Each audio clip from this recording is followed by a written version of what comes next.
Hello, welcome back to Learnino.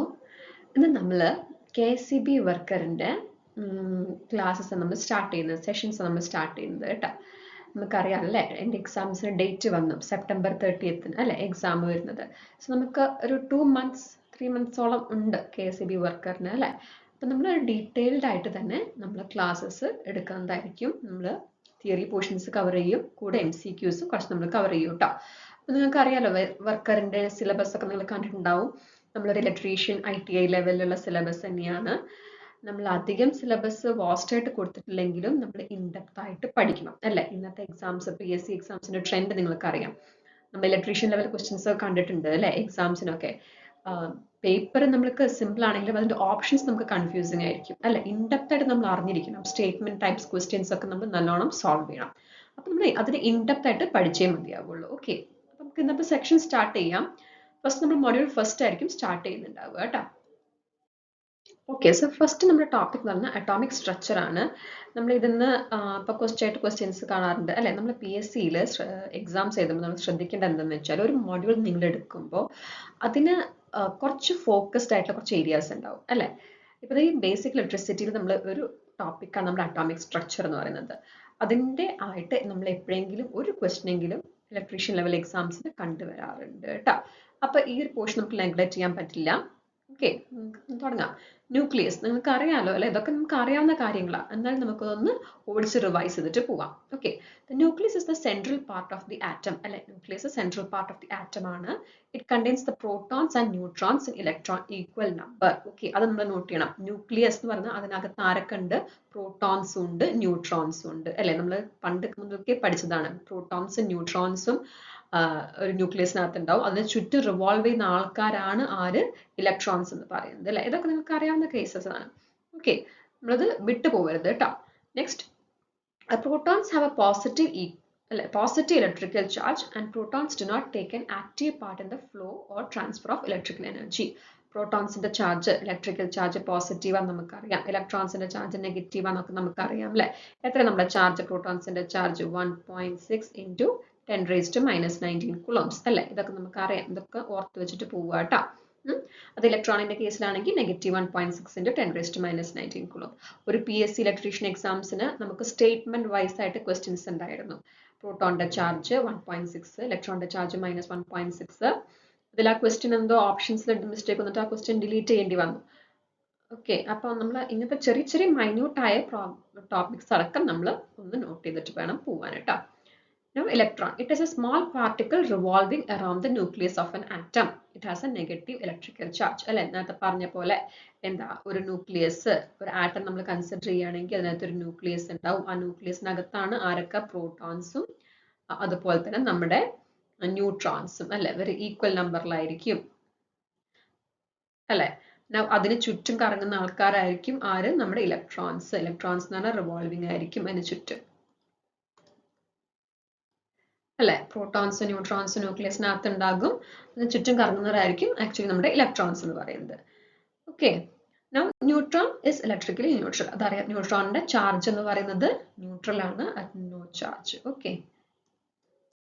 Okay, next നമ്മുടെ energy shells in an atom അല്ലെ. ഇവിടുന്ന് ഈ ഒരു ഏരിയ നമ്മൾ ഡിസ്കസ് ചെയ്യണം. ഇത് നമ്മൾ ക്വസ്റ്റ്യൻസ് ഇടയ്ക്ക് കാണാറുണ്ട് അല്ലെ. നമുക്കറിയാം എനർജി ഷെൽസ്, ഏതൊക്കെ ഷെൽസ് ഉണ്ട്? KLMN എന്ന് പറഞ്ഞ ഷെൽസ് ഉണ്ട്. അതിന് കുറച്ച് സബ് ഷെൽസ് ഉണ്ട്. ഇതൊക്കെ നമ്മൾ പഠിച്ചിട്ടുള്ളതാണ് അല്ലെ. അതിൽ നമ്മൾ അറേഞ്ച് ചെയ്യുന്നത് എങ്ങനെയാണ്? ഇലക്ട്രോൺസ് നമുക്ക് ഷെൽസ് ഉണ്ട്, KLMN.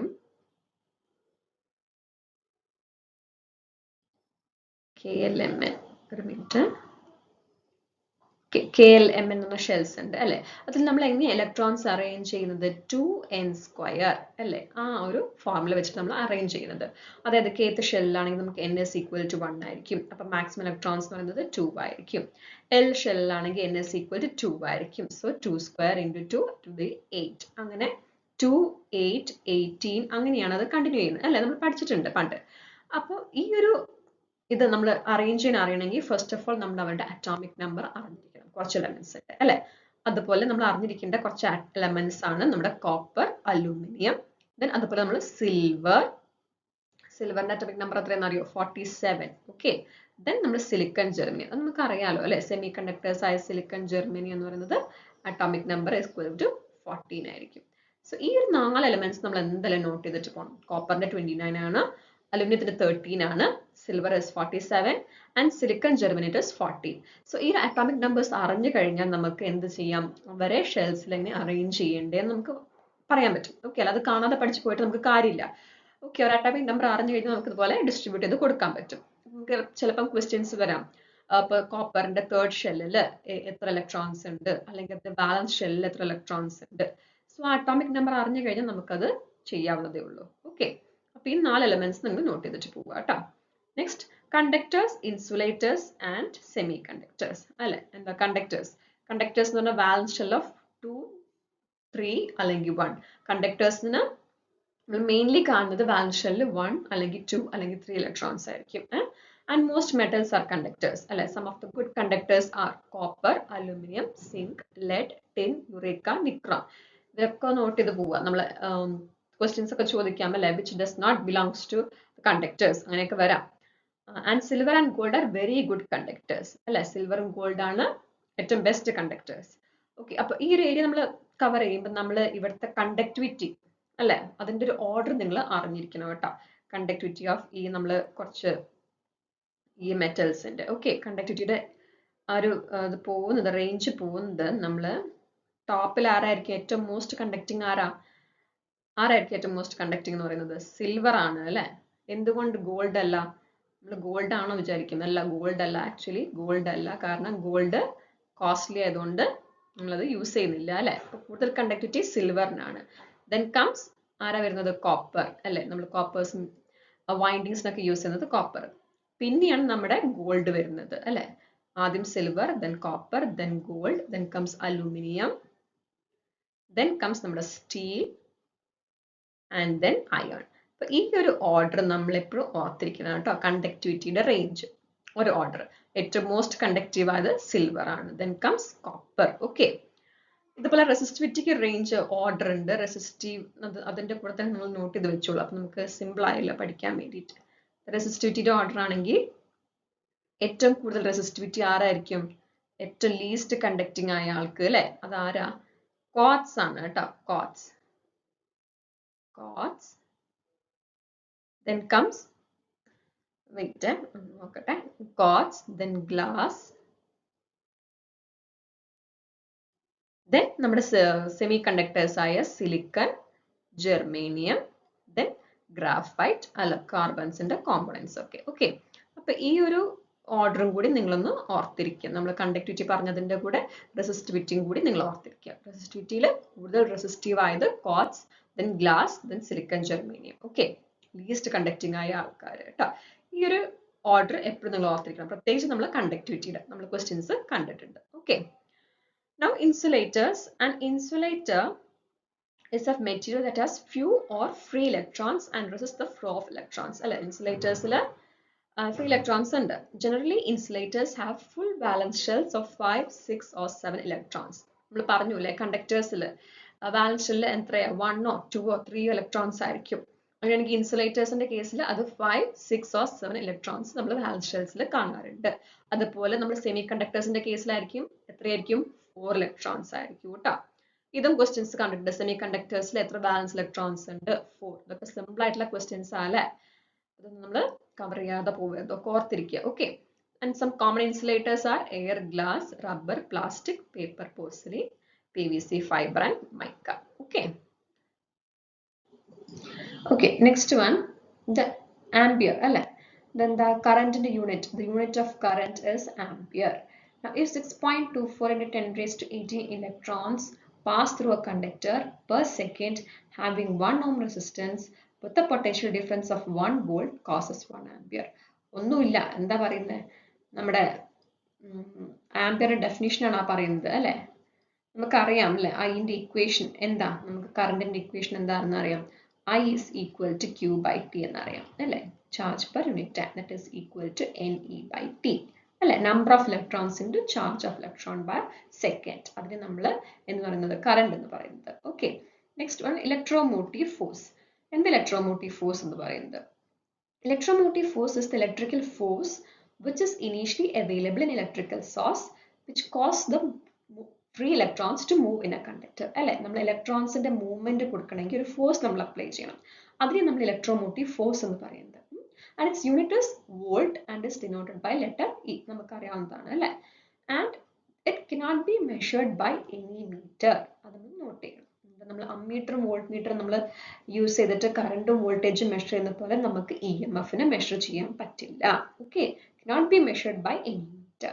And you know the equation E is equal to V plus IR അല്ലെ. E എന്ന് പറയുന്നത് EMF ആണ്, V നമ്മുടെ വോൾട്ടേജ് ആണ്, and IR is the drop. Now SI unit of electromotive force is volt അല്ലെ. EMF ആണ്, so volt തന്നെയാണ്. And what is potential difference? The potential difference എന്ന് പറഞ്ഞാൽ difference of voltage and pressure across 2 points in a circuit അല്ലെ. രണ്ട് points circuit രണ്ട് പോയിന്റ്സിന്റെ ഇടയിലുള്ള ആ പൊട്ടൻഷ്യൽ ഒരു ഡിഫറൻസ് അല്ലെ, അതിനെ നമ്മൾ പറയുന്നത് പൊട്ടൻഷ്യൽ ഡിഫറൻസ് എന്ന്. And is measured in volts. ഇതൊക്കെ നമുക്ക് അറിയാവുന്ന ഏരിയാസ് ആണ് അല്ലെ. ഇതൊക്കെ ഒന്ന് നമ്മൾ അറിഞ്ഞിരിക്കുക, അത്രേ ഉള്ളൂ. Next one the resistance. എന്താ നമ്മൾ റെസിസ്റ്റൻസ് എന്ന് പറയുന്നത്?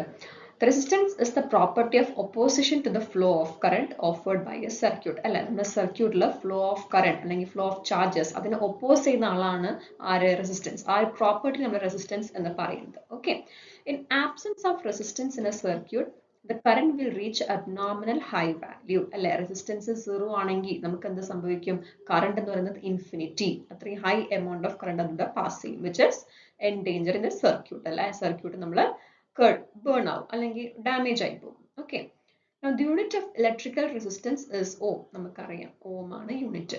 now a meter to measure resistance is എന്താ നമുക്കറിയാം അല്ലെ. മീഡിയം റെസിസ്റ്റൻസ് മെഷർ ചെയ്യാനാണെങ്കിൽ ബീഡ് സ്റ്റോൺ ബ്രിഡ്ജ് അല്ലെങ്കിൽ നമുക്ക് ഓം മീറ്റേഴ്സ് യൂസ് ചെയ്യാം. അതുപോലെ ലോ റെസിസ്റ്റൻസ് മെഷർ ചെയ്യാൻ വേറെ മീറ്റേഴ്സ് ഉണ്ട്, ഹൈ റെസിസ്റ്റൻസ് മെഷർ ചെയ്യാനും വേറെ മീറ്റേഴ്സ് ഉണ്ട്. നമുക്ക് റെസിസ്റ്റൻസിന്റെ ടോപ്പിക് കൂടുതൽ ഇൻഡെപ്ത് ആയിട്ട് എടുക്കുമ്പോൾ അപ്പം നമുക്ക് കവർ ചെയ്യാം. ഓക്കെ, ഇപ്പൊ ഇത് അറിഞ്ഞിരിക്കാം, റെസിസ്റ്റൻസ് നമുക്ക് മെഷർ ചെയ്യാൻ ബീഡ് സ്റ്റോൺ ബ്രിഡ്ജസ് യൂസ് ചെയ്യും, ഓം മീറ്റേഴ്സും യൂസ് ചെയ്യും. Okay, now what is conductance? എന്താ കണ്ടക്ടൻസ്?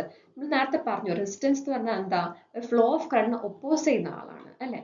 അതിന്റെ നേരെ റെസിപ്രോക്കൽ നമ്മുടെ കണ്ടക്ടൻസ് എന്ന് പറയുന്നത്. എന്ന് പറഞ്ഞാൽ ആ ഫ്ലോ ഓഫ് കറണ്ടിനെ അലൗ ചെയ്യുന്ന ആൾക്കാരാണ് കണ്ടക്ടൻസ് എന്ന് പറഞ്ഞ property. The property of a conductor which conducts the flow of current through is called the conductance. In other words, conductance is the reciprocal of resistance അല്ലെ.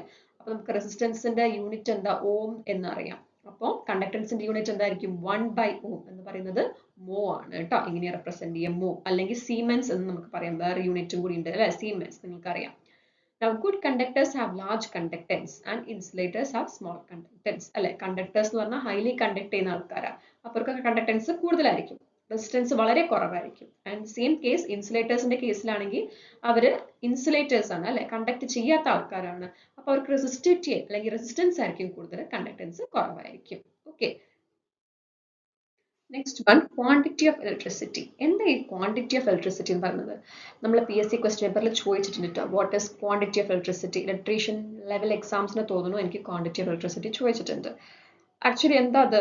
ചാർജ് ആണ് അല്ലെ. നമ്മൾ ചാർജിനെ നമ്മൾ ക്വാണ്ടിറ്റി ഓഫ് ഇലക്ട്രിസിറ്റി എന്ന് പറയുന്നത്. Okay, current is measured in terms of rate of flow of electricity അല്ലെ. Current നമുക്ക് rate of flow of current എന്ന് പറയാൻ പറ്റും അല്ലെ.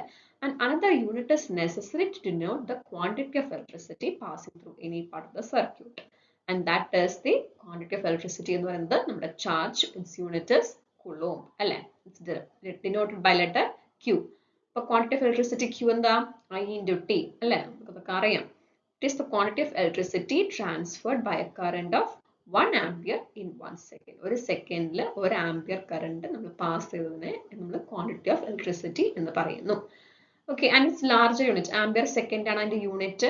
അപ്പൊ ലാർജർ യൂണിറ്റിലാണെങ്കിൽ അത് ആംപിയർ ഹവർ ആയിരിക്കും. Okay, next effects of electric current. Yes, ഈ ഒരു ടോപ്പിക് നമ്മൾ ഡിസ്കസ് ചെയ്യുന്ന ആദ്യം കണ്ടിട്ടില്ല, പക്ഷെ നമ്മളത് നോട്ട് ചെയ്യണം കേട്ടോ. അതൊന്ന് ക്വസ്റ്റ്യൻസ് വന്നിട്ടുണ്ട്. ഓക്കെ, നമുക്ക് different types of effects of electrical current ഉണ്ട്. ഫസ്റ്റ് വൺ എന്ന് പറഞ്ഞാൽ കെമിക്കൽ എഫക്റ്റ് ആണ്.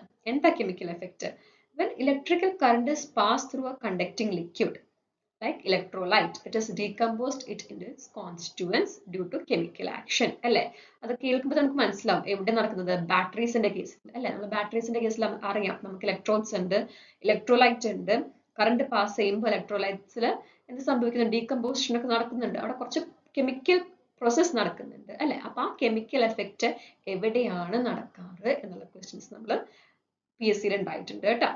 അതായത് this application is used in electroplating, block making, battery charging and refineries etc. Okay. അപ്പോൾ ഇങ്ങനത്തെ effects of electrical currentൽ നമ്മൾ നോട്ട് ചെയ്യേണ്ടത് കെമിക്കൽ എഫക്റ്റ് ആണെങ്കിൽ മെയിൻലി നമ്മൾ ബാറ്ററി ചാർജിങ്സിലൊക്കെ അതുപോലെ ഇലക്ട്രോപ്ലേറ്റിംഗിലും കെമിക്കൽ എഫക്ട്സ് ആയിരിക്കും. ഓക്കെ. Next heating effect. നമ്മൾ നേരത്തെ കെമിക്കൽ എഫക്റ്റ് പറഞ്ഞു അല്ലെ. Next one heating effect. നമുക്ക് കേൾക്കുമ്പോൾ തന്നെ മനസ്സിലാവും അല്ലെ. ഹീറ്റ് എന്ന് പറഞ്ഞാൽ നമ്മളൊരു കോയിലൊക്കെ ചിലപ്പോൾ ഉണ്ടാവും, കോയിൽ ഹീറ്റ് ആവുന്നു. ആ ഹീറ്റിംഗ് എഫക്റ്റ് നമ്മൾ എവിടെയാണ് കാണാറുള്ളത്? മെയിൻലി നമ്മളെ ബൾബ്സിൽ അല്ലെ, ഇലക്ട്രിക്കൽ ലാംപ്സിൽ. അതെ. When electrical potential is applied to a conductor, the flow of electrons is opposed by the resistance. നമ്മൾ നേരത്തെ പഠിച്ചു പ്രോപ്പർട്ടി. റെസിസ്റ്റൻസ് എന്ന് പറഞ്ഞ പ്രോപ്പർട്ടി, ഒപ്പോസ് ചെയ്യുന്ന property. And thus some heat is produced. ആ റെസിസ്റ്റൻസിനോട് ഒപ്പോസിഷൻ നടക്കുമ്പോഴാണ് സംഭവിക്കുന്നത്, ഹീറ്റ് പ്രൊഡ്യൂസ് ചെയ്യുന്നത്. And that application is used in electrical press, heaters, electrical lamps. അല്ലെ. അപ്പോൾ ഇലക്ട്രിക്കൽ ലാംപ്സിൽ നമ്മൾ ഏത് എഫക്റ്റ് നടക്കുന്നതെന്ന് ചോദിച്ചാൽ എന്ത് പറയും? ഹീറ്റിംഗ് എഫക്റ്റ് ആണ് കേട്ടോ. നേരത്തെ പഠിച്ചത് ബാറ്ററീസിലും ഇലക്ട്രോപ്ലേറ്റിംഗിലും ഏതായിരുന്നു? കെമിക്കൽ എഫക്റ്റ് ആയിരുന്നു. Okay. Next magnetic effect. When a magnetic compass is placed under a current carrying wire, it is deflected. അല്ലെ. The wire carrying current does not become magnet but produce a magnetic field. Now, if this wire is wound on iron core, it becomes an electromagnet. അല്ലെ. Magnetic effect നമ്മൾ എവിടെയാ? ജനറേറ്റേഴ്സിന്റെയും മോട്ടോഴ്സിന്റെയും കേസിലൊക്കെ നമ്മൾ പഠിച്ചിട്ടുണ്ട് അല്ലെ. നമ്മളൊരു കണ്ടക്ടറിലൂടെ current pass ചെയ്യുമ്പോൾ അത് മാഗ്നറ്റിക് പ്രോപ്പർട്ടീസ് പ്രൊഡ്യൂസ് ചെയ്യുന്നു അല്ലെ. അതിനാണ് മാഗ്നറ്റിക് എഫക്റ്റ് എന്ന് പറയുന്നത്. അതിന്റെ അപ്ലിക്കേഷൻസ് എവിടെയാ? അതാ electrical bills, motor, fan, electrical instruments. Magnetic effect നമ്മൾ മോട്ടോഴ്സിൽ, മെഷീൻസിലൊക്കെ, ഓക്കെ, ഫാൻസിലൊക്കെ. Next one gas ionisation effect. ഈ ഗ്യാസ് അയണൈസേഷൻ എഫക്റ്റും ഹീറ്റിംഗ് എഫക്റ്റും തമ്മിൽ കൺഫ്യൂസ്ഡ് ആവരുത് കേട്ടോ. ഹീറ്റിംഗ് എഫക്റ്റ് എന്ന് പറഞ്ഞാൽ റെസിസ്റ്റൻസിന്റെ ഒരു ഒപ്പോസിഷൻ കാരണം, കറണ്ട് ഫ്ലോയ്ക്ക് ഒപ്പോസിഷൻ കാരണം ഹീറ്റ് പ്രൊഡ്യൂസ് ചെയ്യുന്നതാണ് ഹീറ്റിംഗ് എഫക്റ്റ്. അത് ബൾബ്സിലാണ് അല്ലെങ്കിൽ ലാംപ്സിലാണ് മെയിൻലി കാണാറുള്ളത്. കോയിൽസ് ഉള്ള ടങ്സ്റ്റൺ കോയിൽ ഫിലമെന്റ്സ് ഒക്കെ ഉള്ള ലാംപ്സിലാണ് ഹീറ്റിംഗ് എഫക്റ്റ് മെയിൻലി ഉണ്ടാവുക. Now ഗ്യാസ് അയണൈസേഷൻ എഫക്റ്റ് എവിടെയാണ് ഉണ്ടാവുന്നത്? അത് നമ്മുടെ ഗ്യാസ് സീൽഡ് ആയിട്ടുള്ള ചേമ്പേഴ്സിലായിരിക്കും. അതായത് when electrons pass through a certain gas sealed in a glass tube, അല്ലെ, it becomes ionized and start emitting light rays such as in fluorescent tubes, mercury vapor lamps, sodium vapor lamps and neon lamps. അല്ലെ, നമ്മൾ ഇങ്ങനത്തെ ലാമ്പുകൾ നമ്മൾ പഠിക്കും. അവരിലൊക്കെ എന്താണ്? ഒരു ഒരു chamber, അതിനകത്ത് നമ്മൾ ഗ്യാസസ് ആണ് കൊടുക്കുന്നത്. ആ ഗ്യാസസ് നമ്മൾ ഇഗ്നീഷൻ പ്രോസസ്സിനും സ്റ്റാർട്ടിംഗ് പ്രോസസ്സിനൊക്കെ യൂസ്ഫുൾ ആണ്. അപ്പൊ അങ്ങനത്തെ കേസുകളിലാണ് ഈ ഗ്യാസ് അയണൈസേഷൻ എഫക്റ്റ് നടക്കുന്നത്. ഓക്കെ. നെക്സ്റ്റ് ആണ് സ്പെഷ്യൽ റേ എഫക്റ്റ്, ലൈക്ക് എക്സ്റേസിലും ലേസർ റേസിലൊക്കെ യൂസ് ചെയ്യുന്നത്. And then shock effect, flow of current through the human body will cause a shock. അത്രേ ഉള്ളൂ. ഓക്കെ. അത് നമ്മൾ മെയിൻ ആയിട്ട് നമ്മൾ നോട്ട് ചെയ്യേണ്ട heating effect, gas ionisation effect, നമ്മൾ നേരത്തെ പറഞ്ഞ കെമിക്കൽ എഫക്ട്സ് കേട്ടോ. അതിന്റെ അപ്ലിക്കേഷൻ ആയിരിക്കും നമ്മൾ ചോദിച്ചു കണ്ടിട്ടുള്ളത്, അത് ഓർത്ത് വെക്കുക. ഓക്കെ. നെക്സ്റ്റ് നമ്മൾ characteristics of copper and characteristics of aluminium. അല്ല, ഈ ഒരു ടോപ്പിക് ഞാൻ എടുക്കാൻ കാരണം നമ്മൾ നേരത്തെ റെസിസ്റ്റിവിറ്റി, കണ്ടക്ടിവിറ്റി ഓർഡർ പറഞ്ഞല്ലോ, അതിന്റെ കൂടെ ഡിസ്കസ് ചെയ്യേണ്ടതാണ്. ആക്ച്വലി നമ്മൾ പറഞ്ഞല്ലോ റെസിസ്റ്റിവിറ്റിയുടെ ഓർഡർ, കണ്ടക്ടിവിറ്റിയുടെ ഓർഡർ. മോസ്റ്റ് കണ്ടക്ടിങ് ആയത് കോപ്പർ ആണ് അല്ലെ. പിന്നെ കംസ് സിൽവർ അല്ല, മോസ്റ്റ് കണ്ടക്ടിങ് ആയത് സിൽവർ ആണ്. Then comes copper, then aluminium എന്നൊക്കെ നമ്മൾ പറഞ്ഞു. ആ ഒരു ഓർഡർ നേരത്തെ പറഞ്ഞത് ഓർമ്മയുണ്ടല്ലോ അല്ലെ. അപ്പൊ നമ്മൾ മെയിൻലി യൂസ് ചെയ്യുന്ന രണ്ട് മെറ്റൽസ് ആണ് നമ്മുടെ കോപ്പറും അലൂമിനിയം എന്ന് പറയുന്നത് അല്ലെ. നിങ്ങൾക്ക് അറിയാം, മെഷീൻസിലെ വൈൻഡിങ്സിലൊക്കെ ആണെങ്കിൽ നമ്മൾ മെയിൻലി കോപ്പർ വൈൻഡിങ്സ് ആണ് യൂസ് ചെയ്യുന്നത്. ആൻഡ് അലൂമിനിയം നമ്മൾ ട്രാൻസ്മിഷൻ പർപ്പസസിലൊക്കെ നമ്മൾ അലൂമിനിയം യൂസ് ചെയ്യുന്നത്. അപ്പൊ ഇവരുടെ രണ്ടാളുടെയും ക്യാരക്ടറിസ്റ്റിക്സ് പഠിച്ചിരിക്കണം. Okay. Now copper has the best conductivity next to silver. അല്ലെ, നമ്മൾ ആ കണ്ടക്ടിവിറ്റിയുടെ ഓർഡർ പറഞ്ഞല്ലോ. It has the largest current density per unit area compared to other metals. അതുകൊണ്ട് നമ്മൾ മെയിൻലി കോപ്പർ യൂസ് ചെയ്യാനുള്ള കാരണം. Now it can be drawn into thin sheets and wires. അല്ലെ, ductile ആണ് അവർ വളരെ. It has a high resistance to atmospheric corrosion and hence can serve for a long time. ഇതൊക്കെയാണ് കോപ്പറിന്റെ characteristics. Okay. Now അലൂമിനിയത്തിൽ വരികയാണെങ്കിൽ it has good conductivity next to copper ആണ് അല്ലെ. നമ്മൾ ആ order പറഞ്ഞു, കോപ്പറിന്റെ കഴിഞ്ഞതിന് ശേഷമാണ് അലൂമിനിയം വരുന്നത്. Now when compared to copper, it has 60.6% of conductivity. ഇതൊന്നും നമ്മൾ നോട്ട് ചെയ്ത് വെക്കണം കേട്ടോ. ഈ 60.6 നമ്മുടെ conductivity of aluminum എന്ന് പറയുന്നത്, we can say it as 60.6% of conductivity of copper. Okay. Conductivity. അലൂമിനിയത്തിന്റെ കോപ്പറിന്റെ 60.6% ആണ് അലൂമിനിയത്തിന്റെ കണ്ടക്ടിവിറ്റി എന്ന് പറയുന്നത്. ഓക്കെ.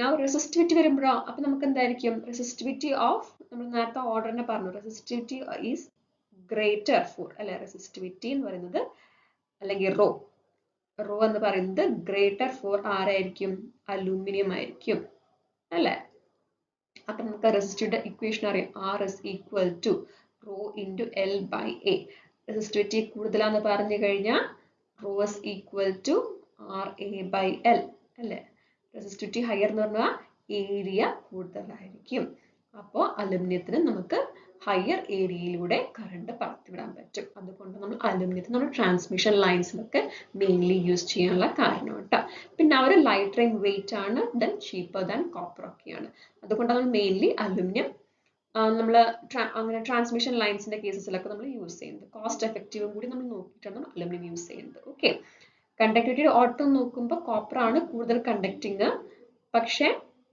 നമ്മൾ അലുമിനിയം ആയിരിക്കും എക്കണോമിക്കൽ ആയതുകൊണ്ട് അലുമിനിയം കുറെ കേസസിൽ നമ്മൾ യൂസ് ചെയ്യാറുണ്ട് ഈ അലുമിനിയത്തിന്റെ ഇതൊന്ന് ഓർത്ത് വെക്കുക കേട്ടോ കണ്ടക്ടിവിറ്റി ഓഫ് അലുമിനിയം എന്ന് പറയുന്നത് 60.6% ഓഫ് കോപ്പർ ആണ് ഓക്കെ ഓക്കെ നമ്മൾ നേരത്തെ ക്യാരക്ടറിസ്റ്റിക്സ് ഓഫ് അലൂമിനിയം കോപ്പർ പറഞ്ഞതിന്റെ കൂടെ കുറച്ച് നോട്ട് ചെയ്യേണ്ട പോയിന്റ്സ് ആണ് കേട്ടോ ഇത് conductivity melting point temperature coefficient ഇത് അലൂമിനിയത്തിന്റെയും കോപ്പറിന്റെയും വാല്യൂസ് നമ്മൾ ഇതുപോലെ പഠിച്ചിരിക്കണം നിമി ടെക്സ്റ്റ് ബുക്കിലുള്ളതാണ് ഇത് നമ്മൾ ഇതേ വാല്യൂസ് തന്നെയായിരിക്കും നമുക്ക് PSC എക്സാംസിന് ചോദിക്കുക ഇതന്നെയായിരിക്കും നമ്മൾ ഓപ്ഷൻസിൽ കറക്റ്റും കൊടുക്കുക ഓക്കെ അവര് നിമി ടെക്സ്റ്റ് ബുക്ക് റെഫർ ചെയ്തിട്ട് നമുക്ക് അവർക്ക് ഓപ്ഷൻസ് തരും ആൻസേഴ്സ് പ്രൊഡിക്റ്റ് പറയുക ഓക്കെ അപ്പൊ ഈ ഒരു 4 പോയിന്റ്സ് നമ്മൾ നോട്ട് ചെയ്ത് വെക്കണം കോപ്പറിന്റെയും അലുമിനിയത്തിന്റെയും ബാക്കി എലമെന്റ്സിന്റെ നമുക്ക് വേണ്ട ഇവരുടെയാണ് നമ്മൾ മെയിനായിട്ട് പഠിക്കേണ്ടത് ഓക്കെ ഇപ്പൊ നോക്കാം ഇലക്ട്രിക്കൽ കണ്ടക്ടിവിറ്റി കോപ്പറിന് 56 ഇത് 10⁻6 റേഞ്ചിലാണ് കേട്ടോ അതായത്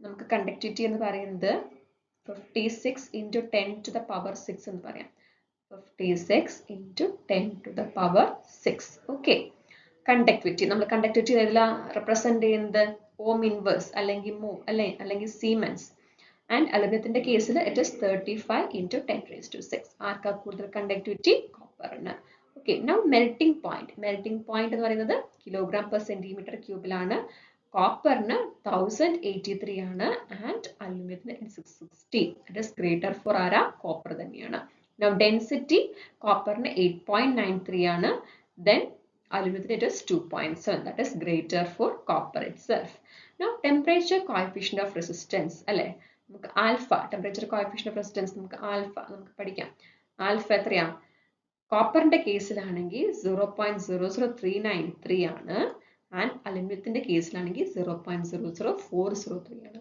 which is greater for aluminum അല്ലേ now coefficient of linear expansion എന്താ it is 17 into 10⁻⁻6 for copper and 23 into 10⁻⁻6 for aluminium. Okay. Now tensile strength. അതുപോലെ tensile strength ആർക്കാ കൂടുതൽ കോപ്പറിന് 220 ആണ് tensile strength കൂടുതൽ and it is aluminum it is 70. So ഈ ഒരു 5 points ഉണ്ടല്ലോ നമ്മൾ conductivity, melting point, density, temperature coefficient of linear expansion അതുപോലെ tensile strength ഇത് നമ്മൾ കോപ്പറിന്റെയും അലുമിനിയത്തിന്റെയും അറിഞ്ഞിരിക്കണം കേട്ടോ ഈ വാല്യൂസ് ഇതുപോലെ നമുക്ക് ചോദിച്ചു കണ്ടിട്ടുണ്ട് ഓക്കെ ഇതൊന്ന് നോട്ട് ചെയ്തിട്ട് പോവാം ഓക്കെ നമുക്ക് കുറച്ച് MCQs ഡിസ്കസ് ചെയ്യാം നമ്മൾ ഇത്രയും നേരം പഠിച്ചതിന്റെ MCQs ഒന്ന് നമുക്ക് കവർ ചെയ്യാം കേട്ടോ how many electrons are there in the third cell of the copper atom അല്ലെ നമ്മൾ ഫസ്റ്റ് പറഞ്ഞു അറ്റോമിക് സ്ട്രക്ചറിന് ക്വസ്റ്റ്യൻസ് വരാറുണ്ട് അവിടുത്തെ ഒരു ക്വസ്റ്റ്യൻ ആണ് അല്ലേ കോപ്പർ ആറ്റം എന്താ കോപ്പർ ആറ്റം തേർഡ് ഷെല്ലിൽ എത്ര ഇലക്ട്രോൺസ് ഉണ്ട് നമുക്കറിയാം കോപ്പർ ആറ്റത്തിന്റെ അറ്റോമിക് നമ്പർ എത്രയായിരുന്നു 29 അല്ലെ 29 ആയിരുന്നു കോപ്പർ ആറ്റത്തിന്റെ അറ്റോമിക് നമ്പർ നമുക്ക് എങ്ങനെ റെപ്രസെന്റ് ചെയ്യാം 2 8 18 and finally it will be 1 അല്ലെ KLMN ഷെൽസിൽ ഇങ്ങനെയായിരിക്കും അവരുടെ അറേഞ്ച്മെന്റ് നമ്മളോട് ചോദിച്ച third cell of the copper atom ആ തേർഡ് സെൽ എന്ന് പറഞ്ഞാൽ KLM അല്ലെ 18 ആയിരിക്കും അവരുടെ തേർഡ് സെൽ അല്ലെ അപ്പൊ ഓപ്ഷൻ സി ആയിരിക്കും നമ്മുടെ answer Now which is the semiconductor material ഏതാ semiconductor material യുറേക്ക എപ്പണൈറ്റ് മാഗ്നൻ ജെർമേനിയം അല്ലെ നമുക്കറിയാം ഏതാ ജെർമേനിയം ആണ് ആൻസർ അല്ലെ option D option D semiconductor materials ബാക്കിയൊക്കെ എന്താ നമ്മളൊരു കോംപ്രൻസ് ആണ് അല്ലേ അത് നമുക്ക് വഴി പഠിക്കാം കേട്ടോ അവരുടെയൊക്കെ കോമ്പോസിഷൻ നമുക്ക് പഠിക്കാം Now, next one, calculate the electrical energy in unit consumed by 500 watt lamp for 5 hours. അല്ലെ നമുക്ക് തന്നിട്ടുണ്ട് പവറും തന്നിട്ടുണ്ട് ടൈമും തന്നിട്ടുണ്ട്. നമ്മളോട് എന്താ ചോദിച്ചത്? എനർജിയാ ചോദിച്ചത്. നമുക്കത് അറിയാം. എനർജിയുടെ ഇക്വേഷൻ എന്താ? E is equal to P into T. E is equal to P into T. That is 500 into 5. അല്ലേ എത്രയായിരിക്കും? 2500 എന്ന് പറഞ്ഞാൽ 2500 വാട്ട് ഹവറിലാണ് അല്ലേ? അതായത് 2.5 കിലോ വാട്ട് അവർ എന്ന് പറയാം. That is 2.5. 1 കിലോ വാട്ട് എന്ന് അവർ എന്ന് പറഞ്ഞാൽ എന്താ? ഒരു യൂണിറ്റ് ആണ് അല്ലേ? ഇലക്ട്രിക് എനർജിയുടെ ഒരു യൂണിറ്റ്. അപ്പോൾ 2.5 കിലോ വാട്ട് അവർ എന്ന് പറഞ്ഞാൽ 2.5 യൂണിറ്റ് ആയിരിക്കും. ഓപ്ഷൻ ഡി ആയിരിക്കും കേട്ടോ അവിടുത്തെ answer. Next, what is the value of hot resistance of A bulb rated as 100 watt 250 volt.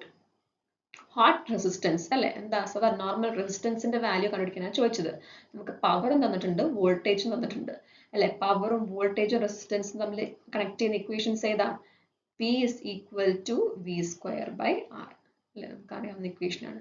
ഇവിടെ ചോദിച്ചത് R കണ്ടുപിടിക്കാനാണ്, റെസിസ്റ്റൻസ് കണ്ടുപിടിക്കാനാണ്. R is equal to V square by P. That is equal to 250 into 250 by എത്ര നമ്മൾ power തന്നിരിക്കുന്നത്? 100 what അല്ലേ? എത്രയായിരിക്കും? 625 ആയിരിക്കും അല്ലേ? ഓപ്ഷൻ ഡി ആയിരിക്കും answer. Next one, which law states that in a closed electrical circuit applied voltage is equal to the sum of voltage drops. നമ്മൾ ഈ ഏരിയ ഇപ്പം കവർ ചെയ്തിട്ടില്ല അല്ലേ? എന്നാൽ നിങ്ങൾക്ക് അറിയാം. ഏതാ നമ്മുടെ അപ്ലൈഡ് വോൾട്ടേജാണ് പറയുന്നത് അല്ലേ? അതേതാ? കിർച്ചോഫ്സ് ഫസ്റ്റ് ലോ ആണോ കിർച്ചോഫ് സെക്കൻഡ് ലോ ആണോ? കിർച്ചോഫിന്റെ സെക്കൻഡ് ലോ ആണ് അല്ലെ? ഫസ്റ്റ് ലോ എന്തിനാ റിപ്രസെന്റ് ചെയ്യുന്നത്? നമ്മളെ കറണ്ടിനെയാണ് അല്ലെ? കറണ്ടിന്റെ ജംഗ്ഷൻ അവരെ കുറിച്ചിട്ടാണ് first law. Applied voltage is equal to sum of voltage drops പറയുന്നത് കിർച്ചോഫിന്റെ സെക്കൻഡ് ലോ ആണ്. ഓപ്ഷൻ ഡി ആണ് അല്ലെ?